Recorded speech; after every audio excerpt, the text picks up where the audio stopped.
Niels Bjarne Fløjsgaard. Thanks a lot.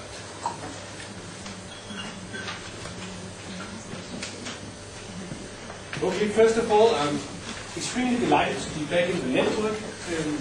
Unfortunately, some of you I haven't seen since I came back, and I'll probably rush off soon, but yeah, that honors on me for being such a lousy network person, but here I am. I think it goes to show that there is an interest in this issue of male partnering, male involvement, that you're here, and that's really great. We tried to make a humorous title for the workshop this afternoon, and obviously I think you noted that the real men and real projects, they were both in capital letters, and that was ironic to say, you know, men never really live up to that macho ideal, but neither do projects. So anyway, I'm going to go about this in a mixed way. I will try to share some insights from what is happening in masculinity research right now, but I'm also trying to give you a few hints of what is happening when I'm conducting my ethnographic fieldwork right now. And that is in a university campus in a former Bantustan in the most northern part of South Africa. And this is where we are. You see, this province is bordered by Botswana, Zimbabwe, and Mozambique. So this university was created during apartheid as a Bantustan education institution. So it was meant for black people only. And although apartheid came to an end 13 years ago, this is still a black university in the sense that I have never met even one white student. So the question that all of you thought that we were going to answer today is, how do we make guys like this into guys like this? These guys have started organizing what they call a weekly love talk group, where they throw out agendas which has, there's a spotlight person of the day, somebody who's renowned on campus, whether that person's, you know, a famous artist or singer or poet or whatever. And then they have these dilemmas that they discuss. And they really, really venture into all these very intimate discussions about love, relationships, sexuality, what you can do, what you can't do, who you can trust, and so forth. And, well, often that is what we really want. We want to see that men get on board, that they start doing these kinds of things. But why didn't it happen before? Where did all this come from? The whole interest in gender very much came out of the feminist political movement in the 70s that said, okay, now we need to unite, now we need to address the injustices that are out there. And within my own field of anthropology, people discovered there was a universal subordination of women, and this needed to be fighted. So all those insights went into the political frameworks of the UN, and when the Berlin Wall finally came down in '89, we were really getting ready to fight for a better world. And people gathered in Cairo and in Beijing, and they touched a lot upon these issues of gender and sexuality. And the ICPD, the International Conference for Population and Development, the program of action, that was probably the first time that we had a specific touch upon or an emphasis on the responsibilities that men carry in relation to reproductive health. And that was very much a conception of men as partners in a supportive role. And I think we need to recognize that this was the first time, so that was really good. But a lot has happened since then, and we still need to move beyond that framework. Actually, that happened already 5 years later, we have revisions, but anyway.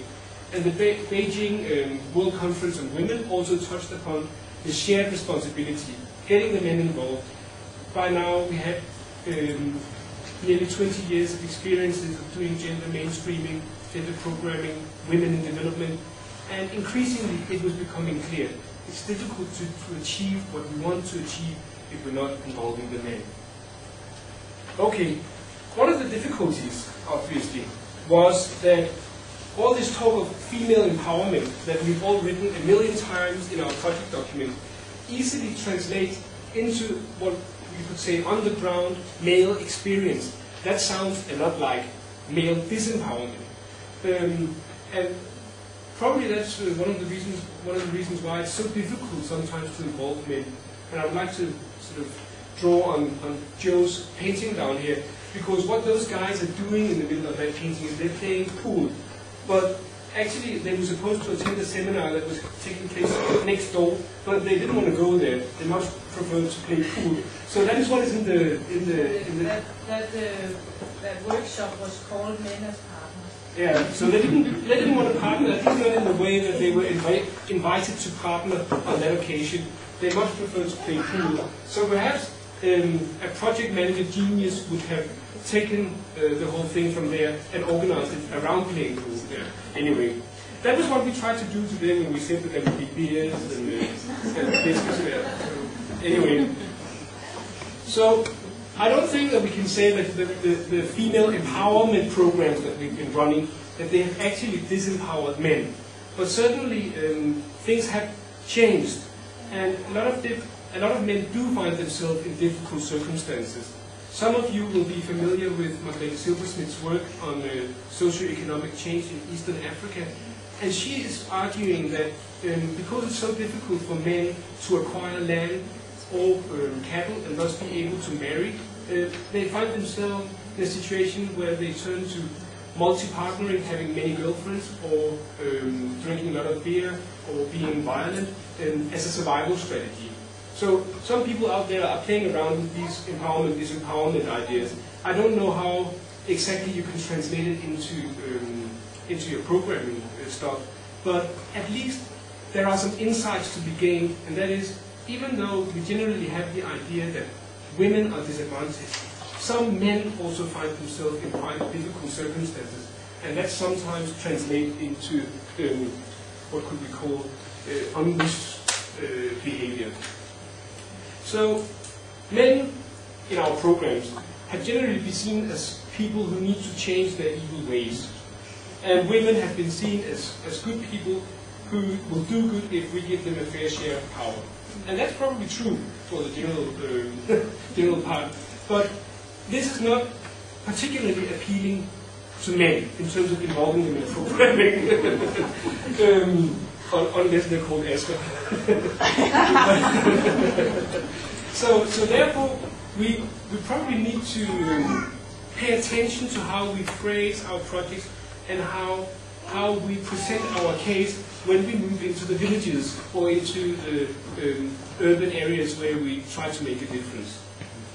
Anyway, so UNFPA has been talking about this for a long time, and when I was browsing the net yesterday, I found this master thesis written by a girl called Helle Katarina Nissen from Roskilde University, and she's been trying to see if she could find ways that UNFPA talks about men. And generally what happens is that whether we're talking of men as clients or responsible men or men who participate or men as partners or men's involvement, they tend to be sort of those who are stuck in the traditionalist or violent or unappreciative setup, and those who are much more modernized and willing and caring and so forth. And I think that obviously that is what often when we talk about it, we end up talking about good men and bad men in a way, or in a sense. And a lot can be gained if we could try to build some more nuances, if we could try to have a broader understanding of men. This is not possible. This is not